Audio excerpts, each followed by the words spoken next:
Now that we got that out the way, they built in already. This EXCUSES. These excuses already built in. When you're a winner, when you prestige, when you're glowing, when you're the only one that's doing something, when you're winning, when you don't have the passion to lose, when you work hard, when you're determined, when you turn down a fight and then people still saying no, you're ducking this guy, and you come back and say, you know what, I'm going to fight him just because I know I could beat him, but your fans think otherwise. And when you beat him, the excuses are built in. You get what I'm saying?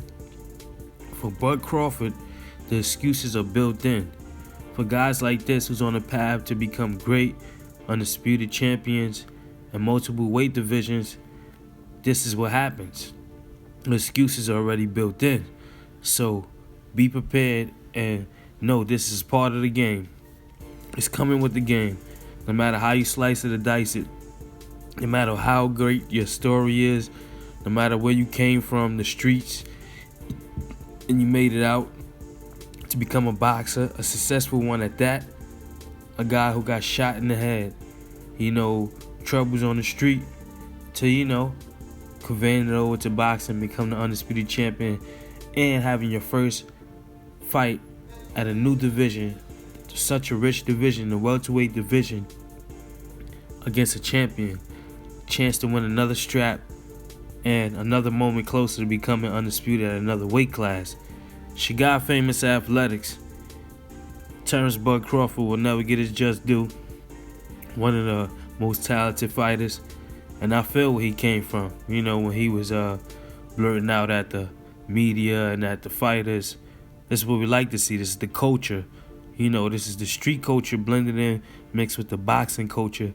That's one thing that'll never leave us, is the hunger from where we grew up. We'll never forget that. A lot of us don't want to go back there if we exceeded or succeeded in another field and was able to take care of our families. You understand? So April 14th, Terence Bud Crawford goes up against Jeff Hornet Horn for the WBO title, and Crawford 32-0, 23 KOs.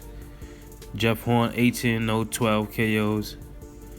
These guys both, a test for each guy. Skillful, athletic, very rangy. He does it all in the ring. Crawford is a tough task for any welterweight, any fighter. Point blank, period. And I personally believe when it's all said and done, April 14th, the excuses will be built in once again. They're already there for the winners. When you're a winner, the excuses are built in. When you're a loser, you can identify with everything else except winning. So anything that goes around that, the notion could be right in your face, and you sway left, you sway right. You don't duck, you sway left or you sway right like you don't see it. You understand what I'm saying? Or you probably do duck, but it'd be right in your face and you ignore it. And that's signs. These are signs of greatness. These are signs of very excellent, just guys perpetuating the lifestyle that they're supposed to live as a boxer, as a family man, as a father, as a king, as a young black king in the ring, in a prestigious division, a rich division with the talent pool. Few sharks in there. It's about maybe 2-3 sharks in there. We're gonna see who the last great white in there.